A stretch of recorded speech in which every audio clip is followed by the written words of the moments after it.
എന്നാൽ ഫസി വേഗം അർഷിയുടെ കയ്യിൽ ബലമായി പിടിച്ചു തടഞ്ഞു. കരഞ്ഞു കലങ്ങിയ കണ്ണുകളോടെ അവൾ അർഷിയെ നോക്കി യാചിച്ചു. വേണ്ടിടി, അമീനത്തയോട് ചോദിക്കണ്ട. ഈ വീട്ടിൽ ആരും ഇതറിയണ്ട. എല്ലാവരും അറിഞ്ഞാൽ വലിയ പ്രശ്നമാകും. എനിക്ക് വേണ്ടി നീ ഇതാരോടും ചോദിക്കണ്ട, എന്നെ ഓർത്ത്. ഫസി അത്രയും കരഞ്ഞു പറഞ്ഞപ്പോൾ അർഷിക്കൊടുവിൽ സമ്മതിക്കേണ്ടി വന്നു.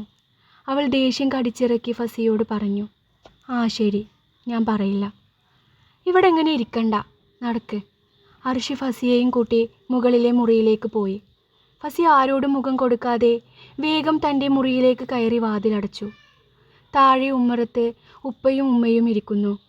പെട്ടെന്ന് മുകളിലേക്ക് മുഖം തിരിച്ചു പോകുന്ന ഫസിയുടെ ആ ഭാവമാറ്റവും കരഞ്ഞു കലങ്ങിയ മുഖവും അവരുടെ ശ്രദ്ധയിൽപ്പെട്ടു. എപ്പോഴും ചിരിച്ചു നടക്കുന്ന അവളുടെ ഈ മാറ്റം ഉമ്മയ്ക്ക് ഉപ്പയ്ക്ക് ഉള്ളിൽ വലിയൊരു ഭയം തോന്നി. ഈ കുട്ടിക്ക് ഇതെന്താ പറ്റിയേ? മുഖമൊക്കെ വല്ലാതിരിക്കണുണ്ടല്ലോ. അവരുടെ ഈ അസ്വസ്ഥതയും ഫസിയോടുള്ള അമിതമായ ഉത്കണ്ഠയും ദൂരെ മാറി നിന്ന് നോക്കുന്ന അമീനയ്ക്ക് സഹിക്കാവുന്നതിലും അപ്പുറമായിരുന്നു. അവൾ പല്ലിറമ്മിക്കൊണ്ട് ഓർത്തു, നോക്കിക്കേ, ഓള് മുഖം കറുപ്പിച്ചപ്പോഴേക്കും ഇവിടെ 2 പേർക്കും ഇരിപ്പുറക്കണില്ല. ദേഷ്യം സഹിക്ക കഴിയാതെ അമീന അവിടെ നിന്നും ഓരോന്ന് പിറുപിറുത്തുകൊണ്ട് തൻ്റെ മുറിയിലേക്ക് നടന്നുപോയി. അല്പനേരം കഴിഞ്ഞപ്പോൾ അഫ്സൽ ടൗണിൽ നിന്നും സാധനങ്ങളുമായി തിരിച്ചെത്തി. സാധനങ്ങൾ താഴെ വെച്ചിട്ട് അവൻ ഉമ്മറത്തും അടുക്കളയിലും ഫസിയെ തിരഞ്ഞു. അവിടെയും അവളെ കാണാത്തത് കൊണ്ട് അവൻ വേഗം മുകളിലെ മുറിയിലേക്ക് നടന്നു. മുറിയുടെ വാതിൽ പതുക്കെ തുറന്ന അകത്തേക്ക് കയറിയ അഫ്സൽ കണ്ടത് താഴെ തറയിൽ ചുരുണ്ടുകൂടി കിടന്ന് കരയുന്ന ഫസിയെയാണ്. അവളുടെ ആ കിടപ്പ് കണ്ടപ്പോൾ അഫ്സലിൻ്റെ ഉള്ളിൽ എന്തെന്നില്ലാത്ത ഒരു വിങ്ങലും വല്ലാത്തൊരു സങ്കടവും തോന്നി. അവളുടെ കണ്ണീർ അവൻ്റെ മനസ്സിനെ പൊള്ളിച്ചു. അവൻ അവളെ വിളിക്കാനോ ശല്യം ചെയ്യാനോ മുതിരാതെ പതുക്കെ ബാൽക്കണിയിലേക്ക് നടന്നു. ബാൽക്കണിയിലെ കൈവരയിൽ പിടിച്ച് പുറത്തേക്ക് നോക്കി നിൽക്കുമ്പോൾ അഫ്സലിൻ്റെ മനസ്സ് അസ്വസ്ഥമായിരുന്നു. ഈ സമയത്ത് ഇങ്ങനെ കിടക്കുന്നവളല്ലല്ലോ. എപ്പോഴും എന്തെങ്കിലുമൊക്കെ ചെയ്ത് ചിരിച്ചു നടക്കുന്നവൾക്ക് ഇപ്പോൾ ഇതെന്താ പറ്റിയേ? ആരാ ഓളെ ഇത്ര സങ്കടപ്പെടുത്തിയേ? അവൻ്റെ മനസ്സ് ഉത്തരം കിട്ടാത്ത ചോദ്യങ്ങളാൽ അലഞ്ഞു. പിറ്റേന്ന് കോളേജിലേക്ക് പോകാനായി ഫസിയും അർഷിയും പതിവ് പോലെ ബസ് സ്റ്റോപ്പിലേക്ക് നടന്നു. അമീന പറഞ്ഞ ആ വിഷവാക്കുകൾ കാരണം ഫസിയുടെ മനസ്സ് ഇപ്പോഴും കനത്തു തന്നെയാണ് ഇരിക്കുന്നത്. ഇക്കാക്ക് ഇപ്പോഴും ഫസീലത്തയെ തന്നെയാവും ഇഷ്ടം. ഞാൻ വെറും ഒരു പകരക്കാരി മാത്രമാവും എന്ന ചിന്ത അവളെ ഉള്ളിലിരുന്ന് നീറ്റുന്നുണ്ടായിരുന്നു. കല്യാണം കഴിഞ്ഞ ആദ്യ നാളുകളിൽ ഫസി പോകുമ്പോൾ അഫ്സലിക്ക തന്നെ ഒന്ന് നോക്കിയിരുന്നെങ്കിൽ എന്ന് ഫസി ഒരുപാട് ആഗ്രഹിച്ചിരുന്നു. എന്നാൽ ഇന്ന് കഥ ആകെ മാറിയിരിക്കുന്നു. ഫസി തന്നെ ഒന്ന് നോക്കാൻ, അവളുടെ കരഞ്ഞു കലങ്ങിയ കണ്ണുകൾ തൻ്റെ നേരെ ഒന്ന് തിരിയാൻ വേണ്ടി അഫ്സലിൻ്റെ മനസ്സ് ഉള്ളുരുകി കൊതിക്കുകയായിരുന്നു. പക്ഷേ അമീന അവളുടെ മനസ്സിൽ ഇത്രയും വലിയൊരു ഭാരം ഇട്ടുകൊടുത്ത കാര്യം പാവം അഫ്സലിനെ ഒട്ടും അറിയില്ലായിരുന്നു. അവൻ പോകുമ്പോഴും ബസ് സ്റ്റോപ്പിൽ നിൽക്കുന്ന അവളുടെ മുഖത്തേക്ക് തന്നെയാണ് നോക്കിയത്. എന്നാൽ അവൾ അവനെ നോക്കാതെ മനഃപൂർവ്വം മുഖം തിരിച്ചു കളഞ്ഞു. അവളുടെ ഒരൊറ്റ നോട്ടത്തിനായി കൊതിച്ച അഫ്സലിന് അതൊരു വല്ലാത്ത വിങ്ങലായി മാറി. അല്പം കഴിഞ്ഞ് ഫസിയും അർഷിയും കോളേജ് ക്യാമ്പസിലെത്തിയപ്പോഴാണ് അഫ്സലിൻ്റെ ബുള്ളറ്റ് അവിടെ വന്നു നിൽക്കുന്നത്. ഇന്ന് അഫ്സലിനെ കാണാൻ ശരിക്കും നല്ല ലുക്കുണ്ടായിരുന്നു. ഒരു കറുത്ത ഷർട്ടും അതിനൊപ്പം കൂളിംഗ് ഗ്ലാസും വെച്ച് കൃത്യമായി ഒതുക്കി വെച്ച താടിയുമായി അവൻ ബുള്ളറ്റിൽ നിന്നിറങ്ങിയപ്പോൾ ക്യാമ്പസിലെ കുട്ടികളുടെ നോട്ടം മുഴുവനും നമ്മുടെ അഫ്സലിൻ്റെ മേലായിരുന്നു. കോളേജിലെ പെൺകുട്ടികൾക്ക് അഫ്സൽ സാറ് വിവാഹിതനാണെന്ന കാര്യം ഒട്ടും അറിയില്ലായിരുന്നു. അവൻ ബുള്ളറ്റ് പാർക്ക് ചെയ്തിട്ട് ഗ്ലാസ് മാറ്റി അവിടെ നിന്നവരോട് സംസാരിച്ച് ചിരിച്ചപ്പോൾ അവൻ്റെ ആ കവിളിലെ നുണക്കുഴി തെളിഞ്ഞു കണ്ടു. അത് കണ്ട് അവിടെ നിന്ന പെൺകുട്ടികൾ ഗ്രൂപ്പായി നിന്ന് അവനെ പറ്റിയുള്ള പുകഴ്ത്തലുകൾ തുടങ്ങി.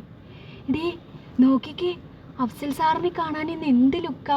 ആ ബ്ലാക്ക് ഷർട്ട് പൊളിച്ചിട്ടുണ്ട്, ആ ചിരി നോക്കടേ, ആ നുണക്കുഴിയും താടിയും, ഹോ എന്തൊരു ഭംഗിയ കാണാൻ. അവരുടെ ഈ പുകഴ്ത്തലുകളും നോട്ടവും കണ്ടും കേട്ടും തന്നെയാണ് ഫസിയും അർഷിയും അങ്ങോട്ട് വന്നത്.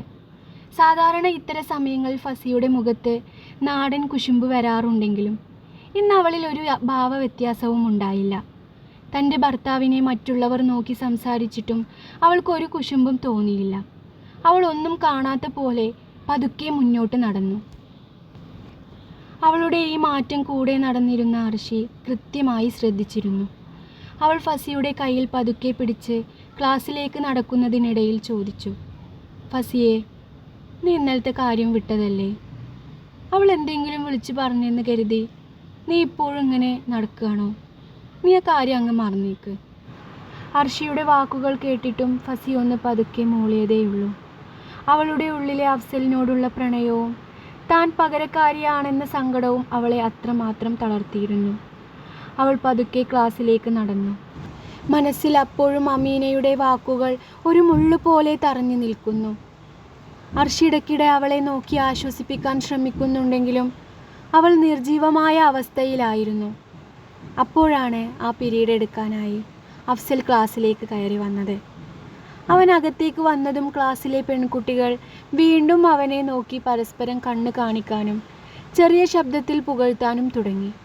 കറുത്ത ഷർട്ടിൽ അവൻ അത്രമാത്രം ആകർഷനായിരുന്നു. അഫ്സൽ ഡയസിൽ വന്ന് ബുക്കുകൾ മേശപ്പുറത്ത് വെക്കുമ്പോൾ അവൻ്റെ കണ്ണുകൾ ആദ്യം തിരഞ്ഞത് ഫസിയയായിരുന്നു. അവൾ തന്നെ ഒന്ന് നോക്കുമെന്നും അവളുടെ ആ കടുപ്പമുള്ള നോട്ടമെങ്കിലും തനിക്ക് കിട്ടുമെന്നും അവൻ ഒരുപാട് കൊതിച്ചു. എന്നാൽ ഫസി അവനെ ഒന്ന് തിരിഞ്ഞു നോക്കാൻ പോലും കൂട്ടാക്കാതെ ജനാലയിലേക്ക് തന്നെ നോക്കിയിരിക്കുകയായിരുന്നു. അപ്പം നമ്മൾ എടുക്കാൻ പോകുന്നത് അഫ്സൽ സംസാരിക്കുന്നതിനിടയിൽ മനഃപൂർവ്വം ഫസിയുടെ ബെഞ്ചിനടുത്തേക്ക് നടന്നു ചെന്നു. എല്ലാവരും അഫ്സലിനെ നോക്കി ശ്രദ്ധിച്ചിരിക്കുമ്പോൾ ഫസി മാത്രം വേറെ ഏതോ ലോകത്തായിരുന്നു. അഫ്സൽ അവളുടെ ബെഞ്ചിനരികിൽ വന്ന് ഒന്ന് നിന്നു. അവൻ പതുക്കെ മേശപ്പുറത്ത് കൈവച്ചുകൊണ്ട് അവളെ ഒന്ന് സൂക്ഷിച്ചു നോക്കി. അവളുടെ ആ കരഞ്ഞു വീർത്ത കണ്ണുകളും ക്ഷീണിച്ച മുഖവും അവൻ അത്രമേൽ വേദന നൽകുന്നുണ്ടായിരുന്നു. അവളോടും എല്ലാവരുടെയും മുന്നിൽ വെച്ച് അത് ചോദിക്കാൻ കഴിയാത്തതിൻ്റെ ദേഷ്യവും സങ്കടവും അവൻ്റെ മുഖത്ത് മിന്നിമറഞ്ഞു. അഫ്സൽ അത്രയും അരികിൽ വന്നു നിന്നിട്ടും ഫസിയുടെ മുഖത്ത് ഒരു ഭാവവ്യത്യാസവും ഉണ്ടായില്ല. അവൾ പതുക്കെ തല തിരിച്ച് ബുക്കിലേക്ക് നോക്കിയിരുന്നു.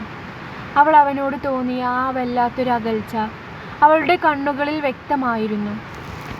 ക്ലാസ്സിലെ മറ്റു കുട്ടികൾ അഫ്സലിൻ്റെ ക്ലാസ് ശ്രദ്ധിക്കുമ്പോൾ അർഷി മാത്രം ഫസിയുടെയും അഫ്സലിൻ്റെയും ഈ അവസ്ഥ കണ്ട് വിഷമത്തോടെ ഇരിക്കുകയായിരുന്നു.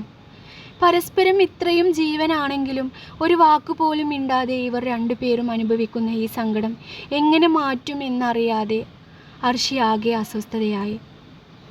കോളേജ് കഴിഞ്ഞ് വീട്ടിലെത്തിയിട്ടും ഫസിയുടെ മനസ്സ് ഒട്ടും ശരിയായിരുന്നില്ല.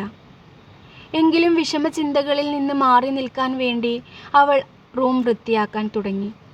കട്ടിലിലെ വിരിയെല്ലാം മാറ്റി ഓരോ സാധനങ്ങളും ഒതുക്കി വെക്കുന്നതിനിടയിലാണ് അവൾ അഫ്സലിൻ്റെ വസ്ത്രങ്ങൾ വെക്കുന്ന ഷെൽഫ് തുറന്നത്. അവിടെ അഫ്സലിൻ്റെ ഷർട്ടുകൾക്കിടയിൽ തുണികൾ ഒതുക്കി വെക്കുമ്പോൾ ഏറ്റവും അടിയിലായി മടക്കി വെച്ചിരുന്ന ഒരു പഴയ ഡയറിക്കുള്ളിൽ നിന്ന് ഒരു കവർ താഴേക്ക് വീണു. ഫർസാന പതുക്കെ ആ കവർ കയ്യിലെടുത്തു. അവളുടെ കൈകൾ എന്തോ ഒരു ഭയം കൊണ്ട് വിറക്കുന്നുണ്ടായിരുന്നു. അവൾ പതുക്കെ ആ കവർ തുറന്നു നോക്കി. അതിനുള്ളിൽ നിന്ന് പുറത്തേക്ക് വന്നത് ഒരു നല്ല ഫോട്ടോയായിരുന്നു. അഫ്സലിൻ്റെയും ഫസീലയുടെയും എൻഗേജ് സമയത്തെടുത്ത ഒരു ഫോട്ടോ. അതിൽ അഫ്സലിൻ്റെ കൈയും പിടിച്ച് അതീവ സന്തോഷത്തോടെ നിൽക്കുന്ന ഫസീലയെയും അഫ്സലിനെയും അവൾ ഒരുപാട് നേരം നോക്കി നിന്നു. എന്നാൽ അവളുടെ മനസ്സ് തകർത്തത് ആ ഫോട്ടോ അല്ല, അതിൻ്റെ കൂടെ ഉണ്ടായിരുന്ന ഒരു കത്തായിരുന്നു.